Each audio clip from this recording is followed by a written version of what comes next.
जगाच्या मालकाने ज्यांचा अंगीकार केला ती निम्न माणसं सुद्धा वंदे ठरतात. एक जण मला मी उच्च कुळात जन्माला आलो, बिन पाण्याची तुई कुसुमल्या.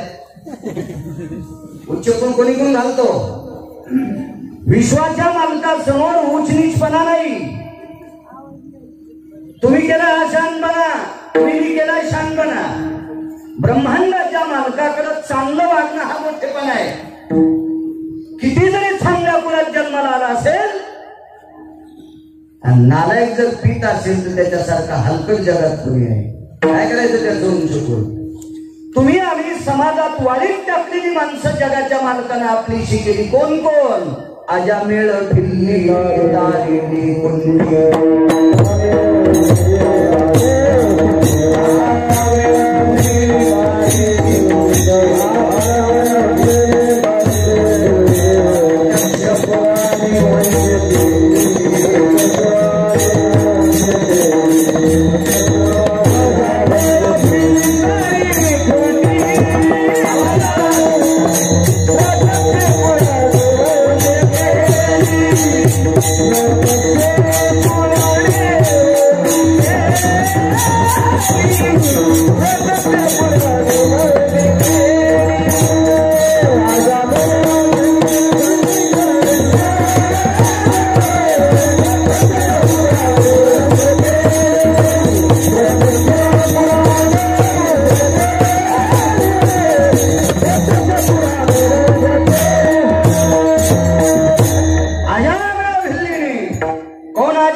शेवटच्या टप्प्यात पाय घसरला.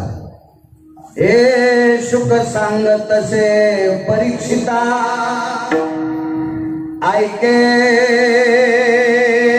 अजामेळाची कथा वेसे सीरत नियंता भ्रष्टवम पदच्युताना. भ्रष्टत्व आलं त्या व्यक्तीला. त्रिकालज्ञानी महान म्हणजे प्रकांड विद्वान, पण शेवटच्या टप्प्यात पाय घसरला, समाधान वाळीत टाकलं. दिल्ली जंगलात लाहोर चित्र सशी लागणाऱ्याची पोरगी, कुंटीन नृत्य काम करणाऱ्याची मुलगी, पण माझ्या पंढरपुरातल्या मालकानं आपलंसं केलंय. आज त्यांचं दर्शन घेतलं की तुमच्या माझ्यासारख्या पापेची पाप संपते इतक्या त्या पवित्र झाल्या का? विटेवरच्या मालकाने त्यांचा अंगीकार केलाय. आणि असं जर आपल्याला वाटत असेल तर निरवैर भावे सर्वभूतासरी साधन बरवे हेची. हे साधन आहे, हे ज्याच्याकडे साधन आहे त्याचा तरीचा अंगीकार करील नारायण. आणि देवानं जर स्वीकार नाही केला तर कीर्तन किती केले बोंबलून सांगू नकोस. किती वर्ष भजन केले हे बोंबलू नकोस. फरक महत्वाचा आहे, गुण महत्वाचा आहे, देखावा महत्वाचा नाही. काही माणसं पंढरपुरात गेले नाही तरी पंढरपुरातला मालक त्यांना भेटायला सावता महाराज. एक जण म्हणला मी पंढरपूरला जायला चप्पलच घालीत नाही, पण तिथून आल्यावर मग खऱ्या त्या चप्पला घालायला. काय करायचं नालाय का तू पंढरपूरला जाऊ? विश्वाच्या मालकानं आपलं म्हटलं पाहिजे. चार दोन नालायकांना आपलं म्हणून काय होतंय? ब्रह्मांडाच्या मालकानं आपलं म्हणलं की काम संपत आहे. आणि त्यानं जर आपलं नाही म्हणलं तर तू केलेली कीर्तन, तू केलेली भजन, तू सांगितलेली शास्त्र बडबडे दोषीन येणेवी आणि त्यानं स्वीकार नाही केला तर तुझी नुसती बडबडे बडबडे बडबडे बडबडे. पुढचं कर सोयरी पिशून समानची घडे. जगाच्या मालकानं आपलं करण्याचं साधन पुढचं. सर्व आपली वाटली पाहिजे, आपल्याला आपली वाटत नाही तशी. जावाई आल्याच्या नंतर सासू 100 भांड्यावर पडती, हे करू का ते करू. आणि जावयाचा भाऊ आल्याच्या नंतर तिच्या अंतकरणात तितकं प्रेम नसते. आपलं कुठलं इथं तसं नाही. सोयरी पिशून समानाची घडे. ज्यांना आपण मुली दिल्या किंवा ज्यांच्या आपण मुली केल्या त्यांना सोयरे म्हणतात. आणि पिशून या शब्दाचा अर्थ काही अर्थार्थी संबंध नाही किंवा आपण ज्यांच्याशी देणं घेणं करत नाही यांना सुद्धा आपलं म्हणायचं सोयरी पिशोन समान चित्ते, सारखे वाटले पाहिजे. चित्त परवडे उपकारी, आणि आपलं अंतकरण चित्त परोपकार करण्यासाठी, उपकार करण्यासाठी ओढा. तरीचा अंगीकार करील नारायण, तरच देव जगाचा मालक हा स्वीकार करतो. किंवा तुका म्हणे चित्त झाली या निर्मळ, आणि ज्याचं चित्त निर्मळ आहे, तुका म्हणे चित्त झाली या निर्मळ, तरीच सकळ केले होय. 1,00,000 लोक जीव घातले, पण अंतकरण शुद्ध नाही, गेलं नदीला. 100 वर्ष भजन केलंय, टाळाच्या वाट्या बारीक केल्या, तरी दुसऱ्याचं खपत नाही. गेलं तो तळ्यात पार मारतो, तुमच्या तर जवळच तळ आहे. शास्त्र वाचू वाचू बोटायचे कांडे उघडले, पानं पलटू पलटू, दुसऱ्याचं खपत नाही, पोटात टप्पा उठला. तो का म्हणे चित्त झाली या निर्मळ, ज्याचं चित्त निर्मळ झालंय, तरीच सकळ केले होय. आणि मग त्यानं केलेलं सगळं हे केलं होय. अन्यथा बडबडे तो शीन येणे, हा साधा सोपा सरळ अभंगाचा अर्थ झालं कीर्तन. मोठ्या श्रद्धेने, मोठ्या अट्टहासाने माझ्या ज्ञानोबाला तुकोब करायची की धर्म पताका उंचवण्याचं काम, माझ्या ज्ञानोबाला तुकोब करायच्या नामाचा प्रचार उच्चार करण्याचं काम. हे छोटे खाली सुंदर असणार डोंगराच्या पायथ्याला माठ नावाचं गाव, आणि तुम्ही सर्व ग्रामस्थ मंडळी, मी पहिल्यांदा आलो, मला काही जास्त जणांची ओळख नाही. म्हणजे तुमच्या गावात जेवढ्या आडनावाची माणसं आहेत तेवढ्यांना कोटी कोटी धन्यवाद. रमेश राव आणि योगेश दोघांचा मला फोनवर संपर्क झाला. बाकी सगळ्या जणांचं नाव घेतलं असं गृहीत करा. साऊंड सिस्टीमवाले असतील, मृदंगाचारी दादा असतील, पेटीवाले, गायनाचारी मंडळी, विणेकरी आदी करून सर्व ज्येष्ठ श्रेष्ठ आणि पंचकृषीतून आलेले सुद्धा श्रोतावर्ग, सर्वांना मी कोटी कोटी धन्यवाद देतो. आणि दुसरी गोष्ट सांगतो, सत्य होत राहतील, याच्या मागेही झाले, त्याचा काही विषय नाही. पण आनंदाची एक गोष्ट वाटते, तुमच्या मंदिर परिसरात आल्याच्या नंतर इतकं सुंदर वाटलं, इतकं सुंदर वाटलं, इतकं सुंदर वाटलं की सर्वत्र गट्टू केलेले, मस्त जागा केलेली, झाडं लावलेले, प्रसन्न वातावरण, प्रसन्न. नाही बऱ्याच ठिकाणी देवाला जागा काय करायची, त्याला का लेकरं व्हालेत का असे म्हणतील काही नालायक. देवाला लेकरं होत नाही सुगड्या, पण आपल्या लेकरांचे लग्न करण्यासाठी हा जागा असावा. इतकं सुंदर तुम्ही इतकं नियोजन जागेचं केलंय, म्हणून तुम्हाला पुन्हा त्रिवार धन्यवाद.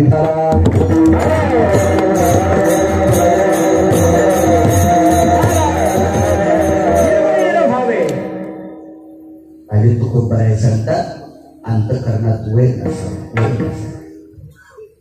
असं हालत हो जरा, असं रामावं वगैरे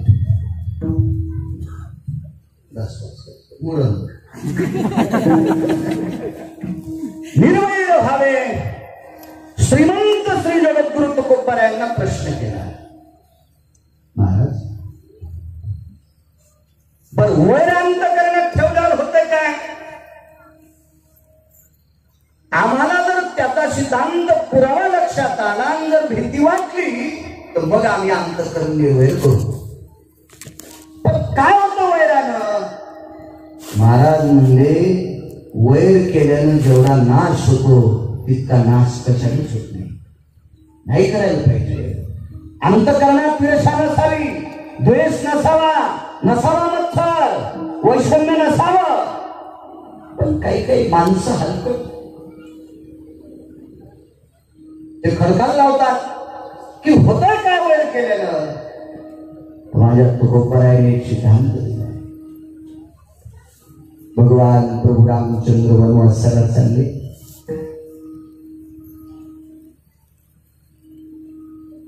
निघाले वनवासाला. सर्वांना ज्ञात आहे की भगवान प्रभू रामचंद्र वनवासाला जात असताना अयोध्येतली झाडं सुद्धा रडत होती, असं रामायण सांगते. मी नव्हतो त्यावेळेला.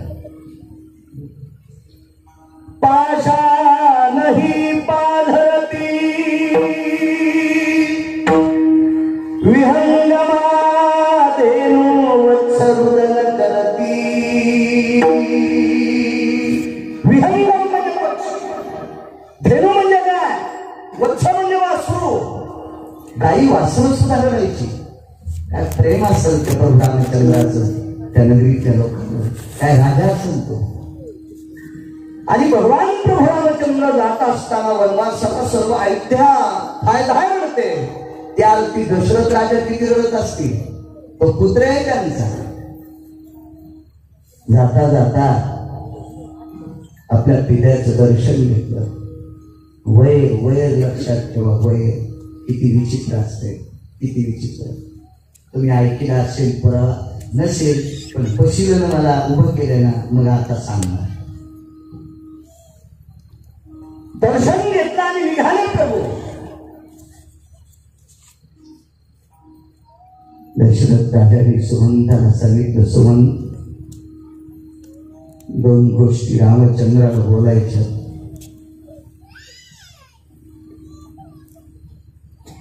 ठीक आहे श्रीराम जी, बाबांना बोलायचं. आतमध्ये गेले आणि माझ घरात दशरथ राजाने 2 मिनिटाकरता प्रभू रामचंद्राला दिले. आपल्याकडं काही काही घरांना विशिष्ट प्रकारची नावं होते. राणीवसा, माझघर, पाकगृह. आता काही काही ते लक्षात यायचे नाही. मराठीत ज्याला ट्रिपल एम.ए केले त्याला माझघर कळत नाही, त्याला कोण एम.ए दिले त्याला लगेच टाकायला पाहिजे. विठाला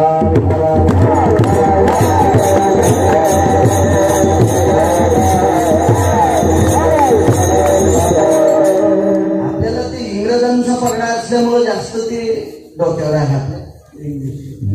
ते जास्त इंग्लिश महाराष्ट्र.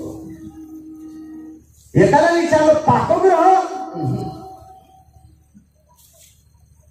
किचन, स्वयंपाक करते ते. पाकगृह कशाला म्हणायचं नाही. हे न त्वया दिनत्रये निशी भय व्याप्ते गेहेषुं तथा प्रवासु उदरम व्यथा निवारण हितार्थाय तत्रूपम पाकगृहा. रात्री किंवा दिवसा कोणीही वेळेला जर घरी आला तर ज्याच्या दुरडीमध्ये ज्या घरात 4 किंवा 5 भाकरी सापडतात त्याला पाकगृह म्हणतात. किंवा ती एखाद्या तरी माणसाची भाकरी सापडते त्याला स्वयंपाकघर म्हणतात. आणि नवरा बायकोचीच किचकिच चलते त्याला किचन घर म्हणतात.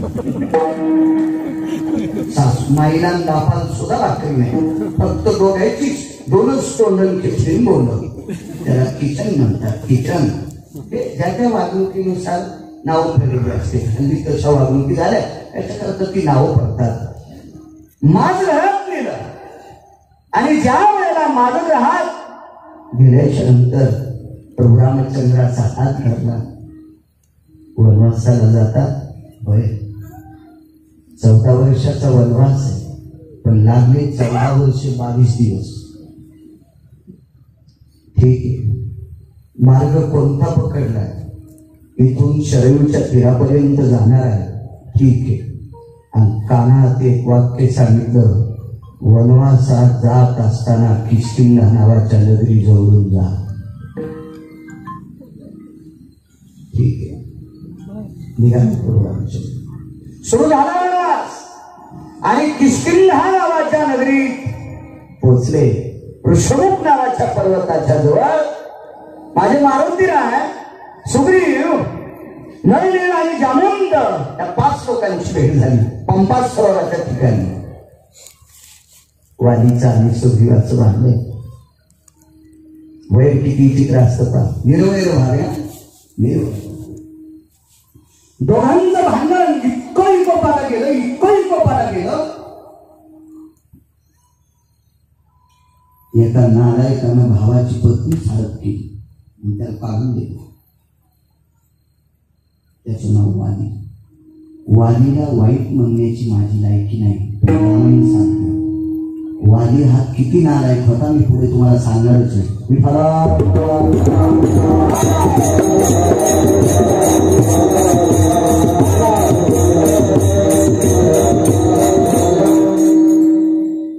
आणि सुग्रीवाने आपली व्यथा मांडली. प्रभू दुःख आहे. कसलं दुःख आहे? माझी धर्मपत्नी माझ्या मोठ्या दादाकडे आहे आणि मला त्याने हाकलून दिले. तो येऊ देत नाही. तो इथे येऊनही मला मारू शकतो, पण इथे येण्याचं कारण एकच आहे, तो येत नाही की इथं आल्याच्या नंतर तो मरतोय. तर ऋषमुखा त्याला शाप होता. रामायण बघा. ठीक आहे. लक्ष्मणजीनं भगवान प्रभू रामचंद्राच्या कानात सांगितलं, दादा आपल्याला दोघांचं दुःख एकच आहे. त्याला त्याची पत्नी त्याच्या भावाकडे माहित आहे, पण याच्याकडे नाही. याला हे दुःख आहे. आणि तुमची पत्नी हरवली, तुम्हालाही दुःख आहे. याला जर मदत केली तर तुमची शोधण्यासाठी हे आपल्याला मदत करेल. आणि ब्रह्मांडाच्या मालकानं वालीला मारले. 14 प्रयोग. ज्या वेळेला एक तत्वात निमूट होतात त्यावेळेला वाली मरतो. वालीचा मृत्यू ब्रह्मदेवाला सुद्धा माहित नव्हता. एवं ब्रह्मा सकल स्थिते वाली मृत्यू भयाना लिखितं नैव स्थितेषु कालखंडात् जायते यमधर्माणां तितो येन यमाग्रो भयपन्थानां दक्षिणाधिपतये इमं वालिं यति निर्दयो. दक्षिणेचा राजा यम, त्यालाही माहित नाही वालीचा मृत्यू. काही काही माणसं एवढं आयुष्य घेऊन आले होते, एवढं आयुष्य घेऊन की ते आयुष्यात लिहिता येत नव्हतं. शांतीब्रह्म एकनाथ महाराजांचा पुरावा आहे रे. ज्याचे आयुष्य नोहे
ज्याच्या आयुष्याचा लेखाजोगाच ठेवता येत नाही एवढं आयुष्य असणारा हा वाली होता. पण मारला वाली 14 प्रयोग, त्याच्यातले 2 सांगतो, 12 पुन्हा कधीतरी पाहतो. 7 ताळाची झाडं 7 कोपऱ्यात एका बाणात ज्या दिवशी पडते त्या दिवशी वाली मारला घे. त्याच्या गळ्यातली विजयाची माल ज्या दिवशी तुटत त्या दिवशी मरेल तो. मग 12 पुन्हा पाहू.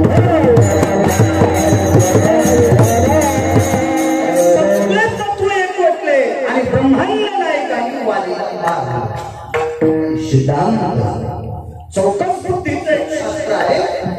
त्या शास्त्राने एका शास्त्रकाराला प्रश्न केला. तो प्रश्न ऐकायला न्यायशास्त्राचे करते. न्यायशास्त्र गौतमाने केलं. गौतमाने न्यायशास्त्र केलं.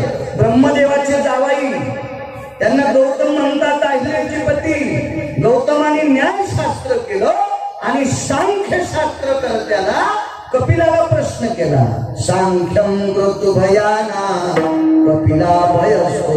कपिलाला प्रश्न केला, महाराज काय गरज होती भगवान प्रभू रामचंद्राला वालीला मारायची? वैर सांगायला निर्वैर व्हावे. तुकोबाराय म्हणतात, बाबा निर्वैर झाल्यावर काय होते ते तर सांगतो, पण तू म्हणतो वैर केल्यावर काय होतंय? ऐक.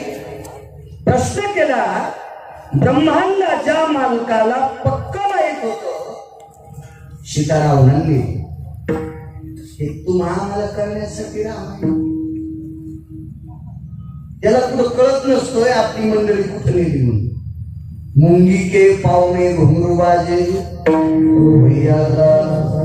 मुंगीचा पाय किती मोठा महाराज, ते चक्कीचा पाय घुंगरू. आपल्या बैलाच्या गळ्यातल्या घुंगरात एवढी एवढी आठवडी असती वाजती, तर मुंगीच्या पायातलं घुंगरून त्याच्यातलं पुन्हा ते बारीक सामनी त्याचा आवाज, म्हणजे ते किती केवढं घुंगरू बांधतात. आणि हे पंढरपूर आपल्याला ऐकू येते. न सांगता तुम्हा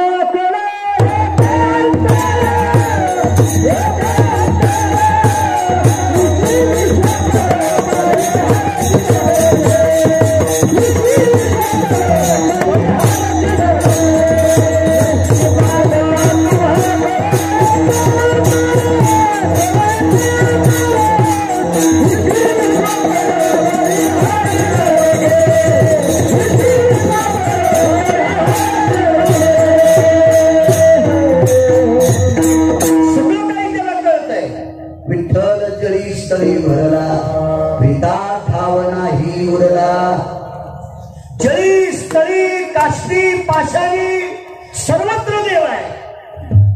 लक्ष्मी कुठे गेली त्याला पत्ता नाही. रामायणाच्या प्रत्येक अध्यायाच्या शेवटी असते लीला नाटकाधार नैवं गांजा संलिखितम. हे काय गांजा कुठे गेले का? लीला नाटकाधार हे सगळं रचले. याचे रचते कोण? या भूषितम भयतती सकल दिनाना वैष्णव जन प्रवर्तेषु कृतजन व्यालति संग भयो कृतजन व्यालति संग भयो प्रकटच भवतति सकल सुधाना प्रकटच भवतति सकल सुधाना प्रकटच भवतति सकल सुधाना महर्षि भवयति जायन्ते महर्षि यत जायन्ते. ते महर्षी वाल्मिक त्यांनी लिहिले. हे जन्माला यायच्या अगोदर केले रामायण.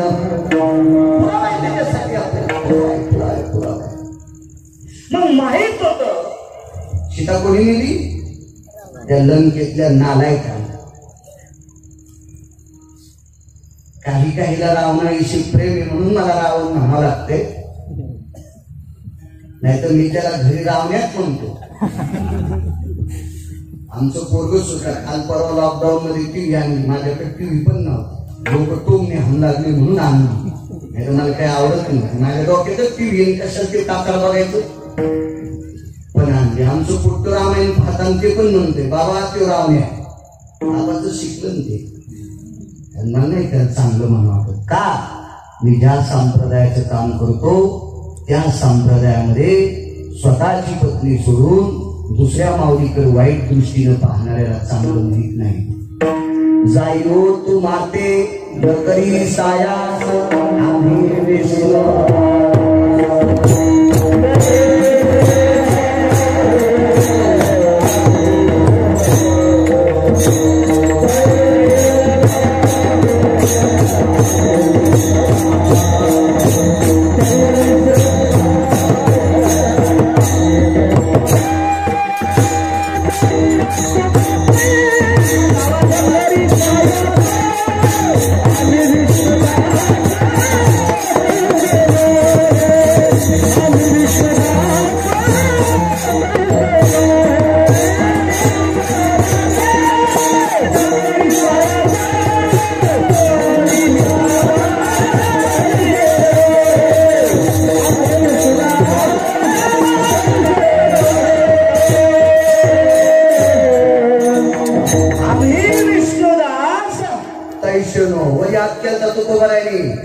खाली पाप करणारे लोक कमी होते, वरीच जास्त पापी होते. इंद्र त्याच्यात नाव ऐकायचे. वेदार्थाचा गोवा कन्याभिलाष वेदे नाही आईशे असे बरेच लोक वरी होते. म्हणून तुकोबराय म्हणले आम्ही विष्णुदास तैसे नो. आता जर तुकोबराय असते तर त्याला विचार करावा लागला असता खाली कोणाकोणाकडे बोट करावा. आम्ही विष्णुदास त्या महाराजासारखे आम्ही विष्णुदास आमच्यासारखे नव्हते, त्यावेळी काही लोक पापी नव्हते. आणि म्हणून या संप्रदायामध्ये अभ्यास कमी असला तरी चालेल, कमी गाता आलं तरी चालेल, कमी बोलता आलं तरी चालेल, पण स्वतःची पत्नी सोडून जगातल्या प्रत्येक स्त्रीला माय आणि बहीण म्हणतो, त्याला वारकरी संप्रदायात येण्याचा अधिकार. गाथेची गाथे पाठ केली नालायकानं, आणि एखाद्या भारतीय संस्कृतीतल्या माऊलीकडे बघितल्यावर त्याच्या डोळ्यात रावण जन्माला येतो. अशा नालायकाला संप्रदायात किंमत नाही. 80,000 बायका असताना त्या रावणानं ब्रह्मांडाच्या मालकीनीला दिलं. हा संप्रदाय कितपत बसतो म्हणून मी त्याला एकेरी बोलतो, आणि आता नाही म्हणून बोलतो. नाही तर आताच्या रावणात बोला ना, गाडीवर टिपर घालतील ते गेलाय म्हणून चालेल. आताच्या रावणात म्हणायचं असं काय. सर्व काय माहित आहे, रावण हा बलाढ्यशाली आहे, रावण हा शक्तिशाली आहे. आणि या रावणापासून सीता सोडवण्यासाठी आपल्याला वाली पुरेपूर मदत करी, हेही माझ्या पंढरपुरातल्या मालकाला माहिती आहे. भगवान प्रभू रामचंद्र म्हणजे कोण? पंढरपुरातला मालक. कोणाचा अवतार? विष्णूचा. हे मालक कोण आहे? विष्णू. माहिती आहे ना, रावण हा शक्तिशाली आहे, आणि शक्तिशाली रावणाला पंगाने दाखवायला ताकद कोणाच्या? आमच्याकडे पंगाने शब्द म्हणते. दाखवू का तुला पंगाने? मराठवाड्याचा शब्द आहे, तुम्हाला कळण्यासाठी चांगला आहे. आणि मग किती शक्तिशाली वाली, एवढ्या मोठ्या रावणाला बदलात घेऊन ज्यानं 4 समुद्राच्या आंघोळी केल्या, ज्या रावणाला काखेत घेऊन, या बलाढ्यशाली रावणाला काखेत घेऊन ज्यानं 4 समुद्राच्या आंघोळी केल्या, 4 सागराच्या स्थान होईपर्यंत बगलातून खाली होऊ देणार नाही. आता रावण शक्तिशाली वाली, हलकट तर दोन्ही होती बरं, वाल्याला हलकटच होता. वाल्या म्हणून वाल्मिक नाही बरं, ह्यो ह्यो ह्यो वाल्याचं नाही, हलकटच होता तो सुद्धा. कळेल तुम्हाला किती हलकट होता. हे दोघेही बोलतो, पण हा शक्तिशाली होता. आणि ब्रह्मांडाच्या मालकानं वालीचा आणि सुग्रीवाचं संगनमत केलं असतं, मदत झाली असती. महाराज कळते खाती के गालन ना हाती के बाल. संगनमत केलं असतं तर ब्रह्मांडाचा मालक आपल्याशी सुरानामा करतो याचा आनंद वालीला वाटला असता, आणि वालीनं मिटून घेतला असतं. आणि भगवान प्रभू रामचंद्रासोबत रावणाला भांडायला वाली कामी आला असता. तरी पण विटेवरच्या मालकानं प्रभू रामचंद्र या अवतारात वालीला का मारलं, असा प्रश्न एका तात्विक माणसानं भगवान प्रभू रामचंद्राला केला. वैर पा, आता तू करायचा पुरावा, वैर केल्यानं काय होते. तर भगवान प्रभू रामचंद्रानं त्या व्यक्तीला सांगितलं. ती व्यक्ती कोण होती? घरी गेल्यावर पाहणं, कुठं थोडं घेतलंय सगळं सांगायला. इच्छी झालं लॉकडाऊन मध्ये दुसऱ्याचं इच्छेपेक्षा शास्त्र इच्छीला फायदा होईल तुमचा. कशाला वाट्यावर बसून दुसऱ्याचं धुणं राहतं. भगवान प्रभू रामचंद्राला सांगितलं, बाबा मला जितका सुग्रीव प्रेमळ आहे तितका सुग्रीवापेक्षा काही पटीनं वाली सुद्धा माझ्या कामाचा होता. मला मारणं गरजेचं होतं. का? माझ घरात नेऊन राजा दशरथानं प्रभू रामचंद्राचा हात धरला. सांगितलं, रामा 14 वर्षाच्या वनवासा तो किष्किंधा नावाच्या नदीत आहे. का बाबा? तिथला वालीचा भाऊ सुग्रीव जास्त मस्ताड आहे, त्याचा काटा काढ. भगवान प्रभू रामचंद्रानं सांगितलं, बाबा मला कमी करा, मोठी करा, सांग ना सांग. मग मी तुझ्यासाठी सांगेन, एकूण एकाच केलं पाहिजे. वाली हा अमर तत्व आहे, वाली मरू शकत नाही. त्याला मारण्यासाठी 14 प्रयत्न आहेत. दशरथ राजानं सांगितलं 100 असू दे कर, पण मी पाप सांगतो तुला, पाप त्याला मारलंच पाहिजे. पण तेवढ्या वेळात भगवान प्रभू रामचंद्रांनी प्रश्न केला, असं काय पाप केलं वालीनं त्याच्यावर तुम्ही एवढे चिडात, त्याचे कारण सांगतो. वालीचं आणि राजा दशरथाचं युद्ध झालं. रामायणात पाहायचं नाही, बेजार होता. पुन्हा म्हणता गिरगावचा बाळ्या काही बघ तू, त्याच्यामुळं नंतर कोणी बोट घालू नये त्याच्याकरता आताच पुरावा द्यायला हे दुसऱ्या पुराणात आहे. आणि मी पाहिल्याशिवाय वाचल्याशिवाय सांगत नाही. मला काय तुमच्या तळ्यात थोडंच गवसले विठाला.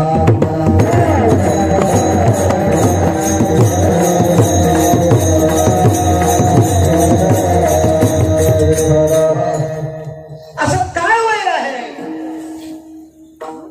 माणूस हा खुनाला कारणीभूत ठरतो, जीव घेण्यास प्रवृत्त होतो, त्यावेळेला नैतिकतेवर घाला घातलेला असतो. त्यावेळेला माणूस जीव घेण्यास कारणीभूत ठरतो. एखाद्यानं जर आपले लाखो रुपये म्हणले, यार जाऊ द्या, काय कपड्याचं कातर घेऊन जाईन, आपलं नशीब घेऊन गेला का, भगवंताची कृपा असली तर कुठेही मिळते, आपल्या नशिबातच असतील जाचे म्हणून. पण नैतिकतेवर घाला घातल्यावर रक्त तापते. जसा लाभारस पृथ्वी तापतो आणि तो लाभारस उचंबळायच्या नंतर पृथ्वी फाटते, त्याचंच नाव भूकंप आहे. तसं नैतिकता माणसाची, पुढच्यानं जर नैतिकतेला घाला घातला तर अंतःकरण असं उसळतंय, रक्त लाभारसात त्या हजारो पटीनं तापतंय, त्याच्या डोळ्यातून रक्त येते. असं काय पाप केलं? तर युद्धामध्ये राजा दशरथ हरले, वाली जिंकला. जिंकल्याच्या नंतर राजा दशरथानं निमूटपणे जयपत्र देऊन टाकलं. वैर कसं पळते बघा. असे 2 पुरावे देणार आणि शेवटचा पुरावा वैर न केल्यावर काय होते. 3 पुराव्यापुरता आपल्याला टाइम आहे. विठाला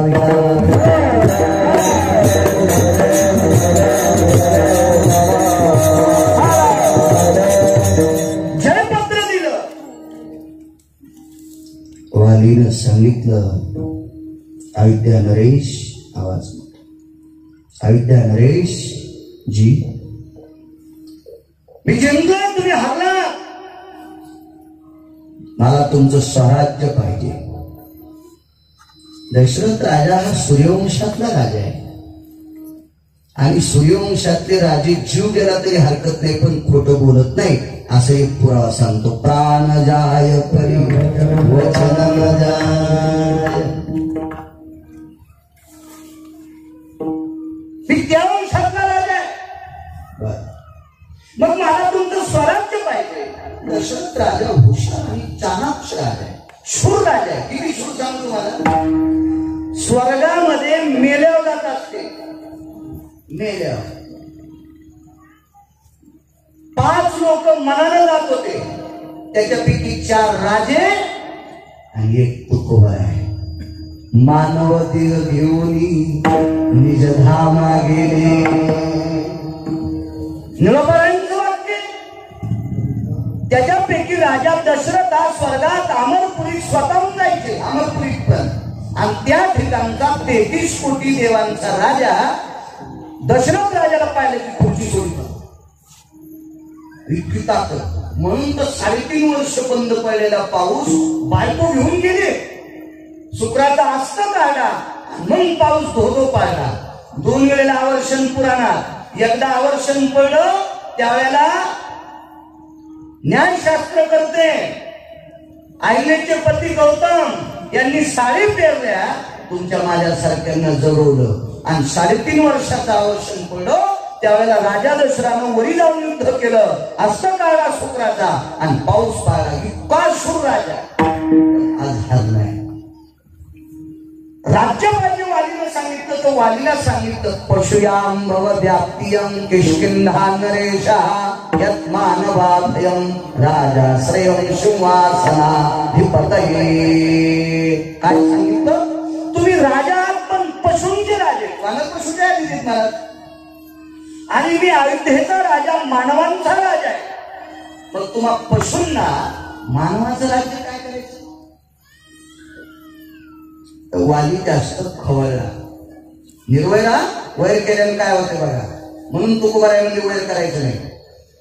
तर वालीनं सांगितलं, तुम्ही माणसं चतुर आहात, मला माहित आहे. आणि खरंच माणसं चतुर आहातच ना. मनुष्य देहीची ज्ञाने सच्चिदानंद पदवी एवढा अधिकार नारायणे कृपावलोकने विठला. कारण माणसासारखा हत्ती किती मोठे पण माणसावरा बिंदू नाही त्याचा. हुशार आहेत माणसं, माणसा इतका चालू हुशार वालीनं सांगितलं तुम्ही खरंच बुद्धिमान आहात मान्य आहे, पण मी हरले ना मला राज्य पाहिजे. राजा दशरथान किती वाली पापी होता बघा, तुम्हाला कळलं. मी उग नाही म्हणणार, माझ्याकडे गोळ्याने समजाय. मग वालीनं सांगितलं मला पाहिजेच राज्य. दशरथ राजाला सांगितलं मी शरणागती पत्करतोय, मला राज्य द्या. तर काय मागितलं माहिती? भार्या त्वमं मम प्रविष्टयो. पुढचं सांगत नाही, माफी मागतोय. राजा 703 पत्नी आता, राज्य सोडून देतो पण एक पत्नी देऊन टाका. प्रविष्टम मुख्यम अधिष्ठितम नायिकाः मम प्राप्तिरस्तु. ती मला प्राप्त पाहिजे. काय वाटलं असं दशरथ राजाला सांगा. अहो माणसाचं सुरत्व पुरुषार्थ खोळत आहे. एखादी खोटारडी गोष्ट बोलायची असेल तर माणूस मिशा येऊन पाय म्हणा, मिशत नाहीत कोणाच्या पिढी बघ पठ्याकडे येऊन पाय होतो उचल नंतर थापटायला दाखवतो तुझी पुरुषार्थ खोळतोय. काय वाटलं असं राजा दशरथाला धर्मपत्नी मागितल्या आणि काय केलं माहितीये? मग मुकुट काढला आणि वालीच्या पायावर घेऊन द्यावं. शिरीसा भयजन व्याप्त सुधेश कंचन भुवन सकल सुभाष. भास्कर वंशो सकल सुधायो, भास्कर वंशो सकल सुधायो. अजपाला भवजायन्ति, अजपाला भवजायन्ति. कंचन भवति पदाधिका, कंचन भवति पदाधिका, कंचन भवति पदाधिका. डोक्यावरचा स्वर्णाचा पुरुषार्थ, सूर्यवंशाच्या राजाचा मुकुट. आज राजाचा पुत्र दशरथ, ज्याच्या पोटी पंढरपुरातला मालक जन्माला येणार आहे, ही पृथ्वी ज्याच्या डोक्यावर आहे, असा शेष एक पुत्र आहे. निष्ठावंत साधू भरत ज्याचा पुत्र आहे. शब्दाग्र असा शत्रुघ्न ज्याचा पुत्र आहे. शब्दाग्र शुद्धच मोडत नव्हता शत्रुघ्न. जगातल्या सर्व साधूच्या बरोबरीची योग्यता ज्याच्यासाठी त्याला भरत म्हणतात. बायको घरी ठेवून मोठ्या भावासाठी नंदीग्रामला काव लावली, काव लावली. आपलं तसं नाही. भाऊ जर नोकरीला गेला तर त्याचं ढेलं लहान होतं आणि आपलं ढेलं मोठं होतं. तासान तास खाली तू सुमल्या काढून घेतो. तसं नाही. 14 वर्ष 16.5 दिवस अंगाला काव लावली. 16.5 वाक्य विपा इतक्या दिवस सामान्य साधुत्व असेल का? आणि पृथ्वी ज्याच्या डोक्यावर आहे तो शेष. एक जण म्हणला रामाला सीता माहीतच नव्हती, सुमऱ्या शेष कोणाला म्हणते? लक्ष्मणाला. मग पृथ्वी कोणाच्या डोक्यावर आहे? शेषाच्या. लंका कुठे होती? पृथ्वीवर. आणि मग लक्ष्मणाच्या डोक्यावर पृथ्वीवर लंका. आणि मग सीता सापडत नव्हती का? पण हे सगळं लीला नाटका कधीतरी खोल गेलं पाहिजे. लोकांचं इच्छा नाही. पुराण आणि मग हे 4 पुत्र मुकुट देऊन टाकला हो. आणि मुकुट घेतला. आणि म्हणून प्रभू रामचंद्राला सांगितलं, रामा अंतःकरण पुत्र रे, खदखदून अंतःकरणासो संभ्रम येते. याच्यात रक्त एखाद्या विषा समान उसळते, ज्वाला समान उसळते.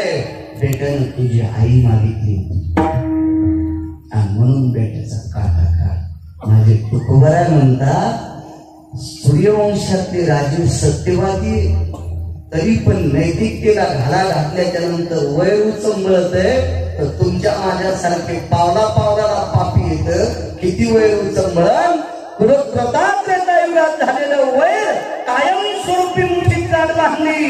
आणि भगवान प्रभू रामचंद्र वनवासाला जातात सांगितलं की शिंदेच्या उत्तम जाय. लंकेला झाला वाटा 4.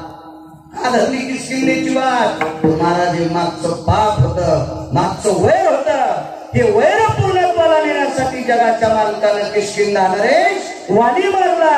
इतकं वैर विचित्र आहे. जगाच्या मालकाला सुद्धा काही बंध आहे, त्याला सुद्धा वैराच्या पलीकडे जाता येत नाही. रामप्रभू हा इतका गोड अवतार, इतका गोड अवतार की ज्याच्या पत्नीला एखादा वाईट म्हणावं तरी काढून द्यावा, इतकं गोड जीवन. पण त्याला सुद्धा वैराची पूर्तता करावाच लागली, म्हणून वैर करूच नाही. निरवैर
यायलाही धुंड करावं लागली, नाही सुटत पोय.